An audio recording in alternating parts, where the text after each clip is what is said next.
Bienvenue sur le podcast Les apprentis lecteurs Le Trône de Fer, le podcast lecture-relecture du Trône de Fer sans spoiler. Aujourd'hui, on se retrouve pour le chapitre 10, qui est parallèlement le deuxième chapitre de Jon. Ouais, c'est ça. Toujours avec Guillaume. Toujours là. Alors, c'est parti, sans plus tarder, on entre dans le vif du sujet. Guillaume, un petit résumé de ce chapitre. Ouais, alors dans ce chapitre, on retrouve Jon peu de temps avant son départ pour la garde de nuit. Et donc il profite là de ses derniers instants à Winterfell pour faire ses adieux à plusieurs membres de sa famille, à commencer par Bran, qu'il va voir malgré la présence de Lady Catelyn à son chevet. On parlera plus tard de cette rencontre. Ensuite, il va faire des adieux assez rapides à Robb. Et il finira par la personne qui semble le plus proche de lui, sa petite sœur Arya, à qui il va laisser un petit cadeau. C'est une rapière, c'est-à-dire une épée qui s'utilise au combat plus à l'estoc, à Arya. Voilà. Ok. Alors on a un chapitre qui est vraiment très court, je crois qu'il fait moins de 10 pages. Donc il y aura pas, on va pas s'étendre énormément dessus, on va aller juste à l'essentiel, hein. Mais bon, il révèle pas tant d'informations que ça, mais tu sais, c'est un peu comme quand on a parlé du chapitre de Tyrion, quoi. C'est vraiment des chapitres plus d'approfondissement des personnages, Ouais. tu vois, de présentation des différents liens qui unissent les personnages qu'on nous a présentés depuis le début du roman. Plus qu'un chapitre où on va nous dévoiler des choses. Ouais, c'est vrai que c'est encore une fois un chapitre de transition, quoi, et qui va pas modifier de manière drastique l'histoire de ce premier tome. Mais en tout cas, enfin, tu vois, parce que on a l'impression que ça bouge, tu vois. C'est-à-dire que on a eu tous les personnages depuis le début, mais là, on voit que Jon, bon, enfin, il va partir pour la garde de nuit. Ouais, c'est il vrai. va partir pour le mur. Les personnages ont l'air de vraiment se séparer. Et puis, voilà, comme tu dis, de transition pour aller au prochain acte du tome. Et puis après, bon, là, ces deux derniers chapitres, c'est des chapitres plus de développement de personnages. Ouais. Et c'est pour après avoir exposé autant de temps les personnages, je pense que c'est le bon moment pour les développer un petit peu. T'as raison. Alors, le chapitre qui débute par la visite de Jon à Bran, qui est toujours inconscient. Lady Stark est déjà là à son chevet. Pardon. Lady Stark est toujours là à son chevet et n'a pas bougé depuis les 2 dernières semaines qui ont suivi la chute de Bran. C'est-à-dire que... en plus, t'as l'impression que c'est un peu caricatural la façon dont ils le disent dans le bouquin. Typiquement, oui, elle a son pot de chambre, elle dort à côté de lui, elle bouge pas, c'est lui qui a les mises retour, on n'a pas l'impression qu'elle est sortie de la chambre depuis. Bon, même si ça dépasse, ça peut être vrai, ça peut être la réalité, hein. Tu ressens quand même en fait on savait que Catelyn aimait ses enfants, tu sais, au moment et tout où la discussion avec Ned par rapport à la séparation de qui allait à Port-Réal, qui reste à Winterfell, etc. Mais là on sent vraiment qu'elle est prête à tout faire pour ses gosses, quoi. Après on sait que Bran est le grand favori, a l'air d'être le grand favori, mais certes, alors qu'il soit son favori, c'est une chose. Ouais. Mais je veux dire, aller jusqu'à rester 2 semaines non-stop dans la chambre pour veiller sur son fils, bien qu'il soit conscient, je comprends totalement. Enfin, tu vois, Ned, il fait pas ça. Tu sens vraiment que Catelyn, elle aime, en tout cas Bran, et par extension tous ses enfants, et qu'elle est prête à faire beaucoup de choses pour eux, qu'elle est prête à se sacrifier pour ses enfants, quoi. Ouais. C'est vrai que Catelyn, je la vois vraiment comme l'archétype un peu du personnage de la mère dévouée, méga dévouée. C'est vrai, prête à tout. Qu'elle en devient presque une caricature de cette mère dévouée. Après, je suis pas sûr et tout que non plus Catelyn, ça soit une mère qui, j'allais dire, qui dorlote ses enfants. Dans le sens et tout, je pense qu'elle leur laisse quand même une certaine liberté. Je pense qu'elle veut quand même les pousser, je sais pas, soit à affronter leur peur, soit, quoique, tu me dirais, elle a pas voulu que Bran aille à l'exécution du déserteur de la garde de nuit. Ni Mais qui tu vois, grimpe, ouais. ni qui fasse de l'escalade. Voilà, mais je la vois pas non plus comme une mère poule, en fait, tu vois.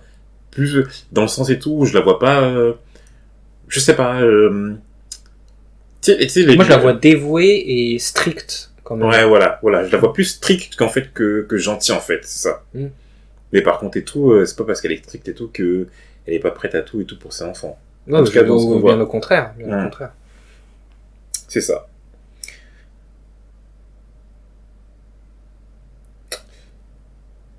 Et John, en fait, n'avait pas osé rendre visite à son demi-frère, mais l'heure du départ pour le mur pour la garde de nuit approche. Donc il se dit que bah, si c'est pas maintenant, ça sera jamais, Bah ouais. et qu'il aura plus jamais l'occasion de voir Bran. Donc il a pris son courage à deux mains, il est entré dans la chambre, et là il a fait face à Lady Catelyn. Ouais. Bah clairement, vu l'accueil que Kathleen lui réserve, je comprends qu'il avait pas les couilles de venir. Honnêtement, vu l'accueil, je comprends. Je Bah, pense c'est ça, c'est ce qu'il à dit. sa Hein. place, j'aurais eu du mal. Hein. C'est ce qu'il dit, c'est-à-dire que il dit qu'avant et tout, il était effrayé par elle, qu'elle lui faisait peur, qu'il était intimidé, etc. Bon, là que le fait, son amour pour Bran, le fait qu'il puisse ne plus jamais le revoir, plus le fait qu'il parte pour la garde de nuit, qu'il allait affronter des ennemis encore plus dangereux que Lady Catelyn, bon, ça l'a encouragé à lui tenir tête. Mais sinon, si c'était dans une situation normale, tu comprends pourquoi Ouais. il est effrayé Bah, par elle. clairement, là, je pense il avait pas le choix, quoi.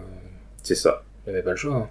Mais du coup, on va un peu parler... Alors, juste avant qu'on parle du comportement de Catelyn et de sa relation avec John, on a un aperçu de l'état de Bran. Donc, John nous dit qu'il a des jambes désarticulées, des yeux vides, et qu'il a la peau sur les os. Donc, tu vois vraiment que la chute et tout, elle l'a détruit, quoi. Oui, il est complètement... C'est vrai, déjà, en 2 Bran semaines... the Broken. Voilà, il est dénutri, quoi. Ouais. Bah, c'est vrai, ouais, on nourrit avec de l'eau, du miel. Ouais, c'est... Bah, pour le tenir en vie, quoi. C'est précaire, quoi. Ouais. C'est précaire. Je crois que c'est dans le dernier chapitre où il disait qu'on le nourrissait avec de l'eau et du miel. Mais je crois qu'ils le disent encore. Non, ils le disent dans le... Ouais, il le disait avant aussi. Il le Ok. disait avant.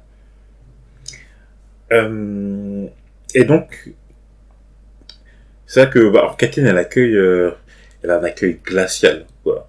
C'est-à-dire qu'elle lui dit, qu'est-ce que tu fais là, toi? Et tu sais, le toi en Italie qui appuie bien sur, elle appuie bien sur le fait que ce soit un étranger, que ce soit un bâtard, qui fait partie de la famille.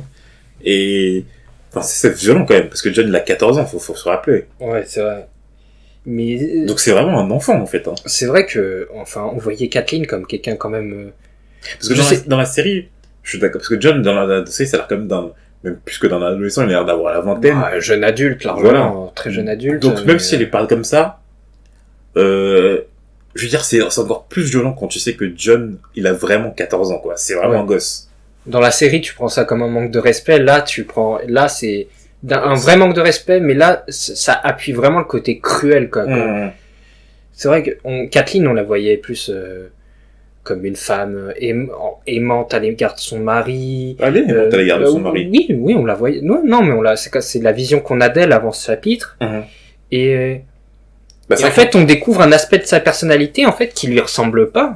Bah, c'est vrai que quand elle a eu la conversation avec Ned dans le chapitre, on a compris qu'elle aimait pas John. Qu'elle aimait pas John. Mais mais pas au point d'être cruel envers lui. Cruel, pourquoi pas, mais là, c'est plus qu'être cruel, c'est être une vraie connasse, tu vois. Enfin, moi, j'avais pas du tout la vision de Kathleen comme une connasse. Là, clairement, c'est un comportement, mais grosse connasse, quoi. Fois 1000. C'est ça. Et quand tu mets à la place de John, lui, il a rien demandé. Enfin, en fait, il a rien demandé. Le seul reproche qu'il a à se faire, c'est qu'il existe. Ouais. C'est juste son existence, quoi. Et je comprends même pas.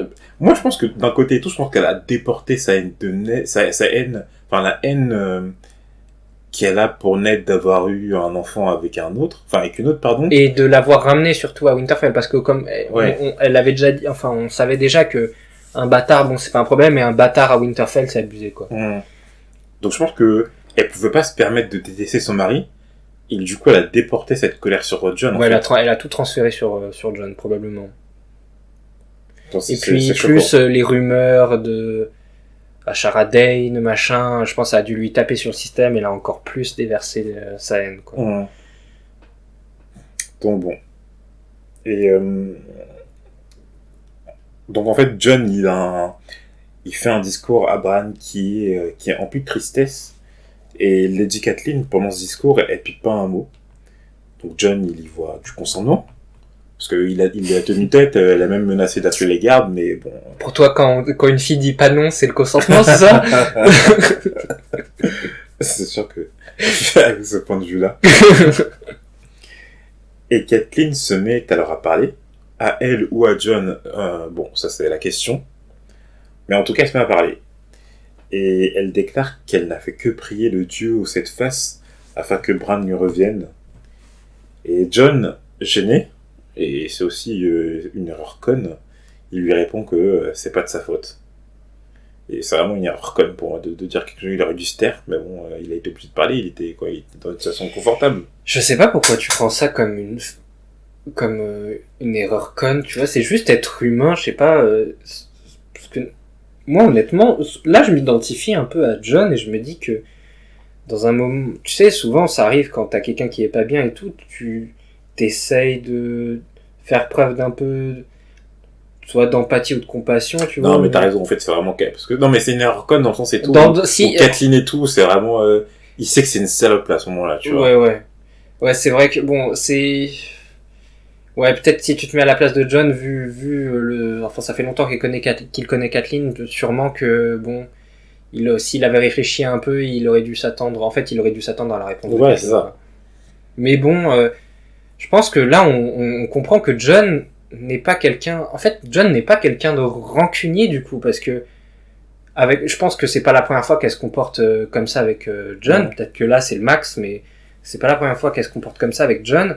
Et que John, malgré tout ça, on dit quand même qu'il exprime de la colère, hein, qu'il a que de la colère en lui à ce moment-là, tu vois. Je pense oui, bien sûr qu'il a le seum, mais il met ça de côté et il essaye de dire des mots doux à Kathleen, tu vois. Je trouve que c'est touchant quand même, quelqu'un qui met de côté sa colère et tous ses ressentiments pour juste pour essayer de rassurer quelqu'un qui pourtant il ne porte pas dans son cœur. C'est ça que Kathleen et tout, elle aurait pu mettre sa colère de côté et tout pour laisser John dire au revoir à son demi-frère, tu vois. Moi j'ai tendance, enfin là c'est perso, mais j'ai tendance à dire que les gens vraiment bons, on peut les juger en fonction de la façon dont ils se comportent avec les gens qu'ils aiment pas. Parce que tout le monde se comporte bien avec les gens qu'on aime. La vraie citation c'est... Non, c'est pas une citation, c'est juste comme ça. On juge un homme pas de la façon dont il traite ses égaux, mais de la façon dont il traite ses inférieurs. Ouais. Sirius Black, Harry Potter et Tascalvan. Ouais, on n'est pas loin. Ouais, on n'est pas loin. Bah, justement, là, je trouve que John, il fait vraiment preuve d'énormément de tendresse et de gentillesse à parler comme ça à Kathleen, qui pourtant, il n'aime pas, hein, enfin, les sentiments, ils sont partagés, ils s'aiment pas, les deux. Leurs sentiments sont antipathiques l'un envers l'autre, mais ok. Et donc Kathleen, quand John essaie de la rassurer, lui assène qu'elle n'a rien à faire de son absolution en tant que bâtard. Elle lui rappelle bien sa condition, mais c'est chaud quand tu rappelles la condition de quelqu'un qui est inférieur. Et bref. Et surtout, et là c'est la phrase la plus choquante, que ça aurait dû être lui à la place de Bran. Ouais, là c'est abusé. Clairement, là, je pense que tu peux rien dire de plus blessant. Je pense qu'elle a trouvé vraiment le max. C'est chaud d'avoir autant de haine. Je sais pas pourquoi elle a autant de haine en elle à cause de John. Franchement, ouais, c'est une question de mots. Je pense en fait, c'est son punching ball, quoi. Ouais, c'est ça. C'est son punching ball. Mais je comprends pas pourquoi. Non, mais je comprends qu'elle soit blessée, mais alors de la haine à ce point-là. Alors que John, je pense qu'il a pas dû lui faire grand chose, tu vois. Ouais, enfin là, on voit vraiment que John, il a pas l'air d'être ça a pas l'air d'être un mauvais garçon, tu vois, qui a causé beaucoup de tort. Enfin, d'après ce qu'on a comme élément. Je trouve que ce qui est bien dans ce livre, c'est que on cerne assez vite les personnages quand même. On cerne un peu, on arrive un peu, dès le début, on arrive à imaginer un peu, voilà, leur personnalité, la façon dont ils se comportent. Et franchement, c'est vrai que là, du coup, c'est vraiment assez peu explicable la façon dont se comporte Kathleen. Ok. John se rend ensuite dans la cour et entreprend une dernière conversation avec Robb. Tenté d'émotion, il se dit au revoir avec gaucherie, non sans que Robb s'inquiète de l'accueil que sa mère a réservé à John. Comme quoi, ça, c'était pas la première fois. Ouais, c'est ça. Mais alors, c'est pour ça que je comprends pas pourquoi Robb, il croit... En fait, il croit directement que tu sais, parce que John lui répond que... Elle a été très aimable. Ouais, très aimable. Et je comprends pas comment Rob il peut croire ça, quoi. Bah, je pense qu'il a dû se dire, quand même, c'est la dernière fois que John est là, peut-être qu'elle va faire un effort, tu vois. Mais Bon, ça se voit, en tout cas. ou peut-être qu'il avait juste envie, c'est ce qu'il avait envie d'entendre, en vrai, genre. Ouais, il a pas poussé le bouchon plus loin. Ouais, il met des œillères, peut-être. Ouais, je pense que il se voile un peu la face. Mais en tout cas, ils ont l'air d'avoir une bonne relation, eux deux. Ouais, ils ont l'air de bien s'entendre. Ah, c'est les deux aînés, quoi. Donc, c'est un. Je sais pas que. Ils ont quasiment le même âge, non? Ouais, mais non, ils ont le même âge, je crois. 14 même ans. pas un an près, même âge. Non, 14 ans, je crois. Oh, pardon. Oui, ils ont le même âge. Parce que c'est dit dans le chapitre du premier chapitre de Branagh, il dit, en fait, tous les séparés à part leur âge. Tu sais que, par exemple, Rob, il avait les cheveux auburn, que John, il avait les cheveux bien noirs, etc. Ouais. D'ailleurs, ce qui rappelle que le noir, ça a toujours été sa couleur. Exact.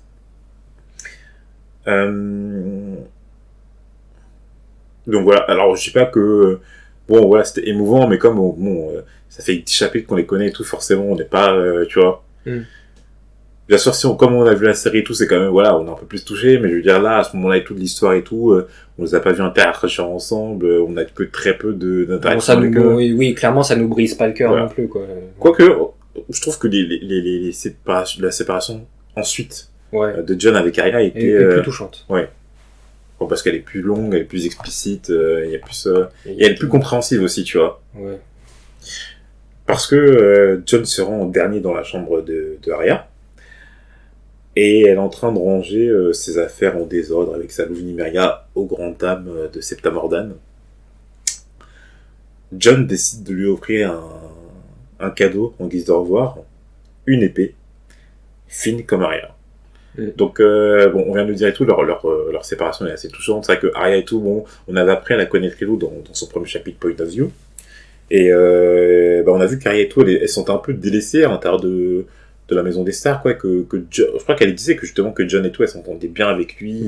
C'est les deux carrément, même du point de vue physique. Qui se ressemblent, ouais. Et que même elle en était venue à douter et se demander si elle-même, elle était pas une bâtarde. C'est vrai. J'avais oublié ça. C'est dire à quel point elle a l'impression d'être un peu du même bord que John, quoi. C'est ça. Donc forcément, quand eux, ils se séparent et tout, c'est super compréhensible, hein, de voir et tout que je sais pas, que ça les touche, que ça leur brise le cœur et tout. Tu vois qu'Arya et tout, t'as l'impression qu'elle perd un vrai soutien et qu'elle va se retrouver avec Sansa, donc forcément c'est un peu compliqué pour elle. Que en plus Rob, Rob et tout, on connaît pas la relation entre Rob et Arya pour l'instant, tu vois, mais vrai. Bon, je pense pas. Tu sais que la seule pour qui Arya a l'air d'avoir de l'aversion, ça a l'air d'être Sansa. Et comme en fait on vient de voir. C'est-à-dire que, de base, ceux qui devaient aller à Port-Réal, c'était Sansa, Arya et Bran. Sauf que Bran est immobilisé, donc il reste que Arya et Sansa, c'est-à-dire que Arya, elle va juste partir avec celle qu'elle déteste dans la famille, quoi. Petit aparté, Rob, il devait faire quoi? Rob doit rester à Winterfell. C'est l'héritier. Ouais, ok. J'avais un trou. Rob doit rester... Ceux qui devaient rester à Winterfell, justement, c'était Rob et Rickon. Le plus petit, parce qu'il a pas l'âge, et l'héritier. L'héritier. C'est ça. Et donc, il décide de lui offrir une épée. Bon, c'est un cadeau un peu particulier, mais du coup, on découvre que... Alors, on savait qu'Arya n'était pas très féminine, mais alors de là à ce qu'elle veuille apprendre, tu vois... Mais, si, clairement... Ah ouais? Bah oui, elle se casse du truc de couture qui a l'air bien chiant, et elle va direct voir l'entraînement. Ouais. Ça se voit que c'est ce qui l'intéresse. En vrai, c'est ce qui l'intéresse. Ouais. Non, mais donc, bien sûr. Alors, peut-être ça lui plaît, tu vois, mais au point qu'elle veuille s'y mettre, tu vois, qu'elle va apprendre l'escrime, etc. Après, c'est peut-être parce que j'ai vu la série, parce que la première apparition, c'est, tu sais, elle tire une flèche. Elle tire une flèche dans la série, ouais. Et oui, donc forcément, on voit qu'elle a un esprit guerrière dans la série, dans le livre, là. Ah, clairement. Non, mais elle appelle même sa louve Nymeria, tu vois, c'est une guerrière. Ouais. Bon, je pense qu'il y avait quand même pas mal d'indices qui montraient que Arya, elle aime la bagarre, quoi. Ouais. Bon, après, John, il lui conseille de beaucoup s'entraîner pour s'améliorer, qu'elle trouvera forcément quelqu'un un peu réel pour lui enseigner l'art de l'escrime, mais qu'en attendant, elle doit beaucoup regarder, en tout cas les escrimeurs qu'elle a à ses côtés, et surtout qu'elle doit cacher son épée aux yeux des autres, mais surtout Et tous les deux sont d'accord aux yeux de Sansa. Ouais. Si Jon lui a offert ce cadeau, c'est c'est qu'au final, lui, il savait vraiment ce que Arya voulait au fond, quoi. Ouais. Donc, Mais en tout cas, à travers les yeux de Arya et de Jon, Sansa, c'est une vraie peste, en tout cas. Déjà, dans le chapitre de Arya et tout, quand... tu sais, vu comment elle parlait de Arya, elle parlait de Sansa et de sa sœur. C'était pas glorieux. Et là, tout ce qu'ils viennent de dire et tout, que... Ouais, je pense... ça doit être la petite fille modèle, enfin la fille modèle. Mhm. En plus, elle a pas l'air de porter Jon dans son cœur. Elle avait dit, genre, elle parlait de Jon comme du bâtard, et alors que... Non, du demi-frère. Elle a pas été de bâtard, je crois.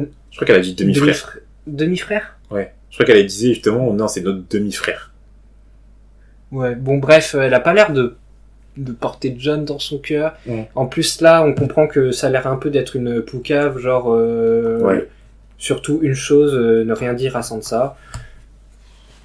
C'est vrai qu'elle a l'air un peu chiante, Sansa, ouais. Donc voilà. Donc elle a une fine lame, comme ceux qu'utilisent les spadassins dans les cités libres. Je crois qu'ils citent Myr et Pentos. Pentos, ouais. Donc Pentos, on a déjà vu, puisque... C'est là-bas que se trouve... Ouais, c'est là-bas qu'elle est...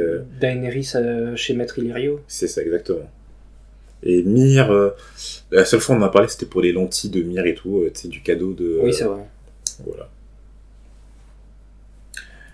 Et donc le chapitre se termine par la recherche du prénom de cette épée, et tous deux s'exclament en même temps « aiguille ». Parce justement, c'est drôle parce qu'elle aime... Enfin, ce qui l'a fait chier, c'est la couture, et au final, finir par appeler son épée aiguille, ouais. Bon, voilà, c'est le petit clin d'œil, mais ok, pourquoi pas. Bon, c'était bien trouvé. Enfin, plus le dialogue qui était bien trouvé, plus que le nom. En tout cas, on a terminé avec ce chapitre. Comme on l'a dit, il était assez court, donc forcément, l'épisode il est assez court. Mais on espère que vous l'avez tout de même bien aimé. Et puis, on se retrouve pour un nouvel épisode, je sais pas quand. Bientôt. comme les rappeurs qu'on attend depuis 10 ans, tu sais qu'ils aiment bientôt. Je suis mort. Dr. Dre. Alors, comme c'est encore. Ateyaba. Ateyaba, bien sûr, Joe. Bon, bref, là, on s'égare. Non, mais en vrai, comment il s'appelle encore l'album de Drake qui doit sortir depuis 10 000 ans? Drake? Detox. Non, Dre. Ah oui, Detox, mais il a dit qu'il le sortira pas. Bref. Allez. On va le sortir le prochain épisode. En tout cas, le prochain épisode, il va sortir. Et on vous dit à bientôt. À bientôt.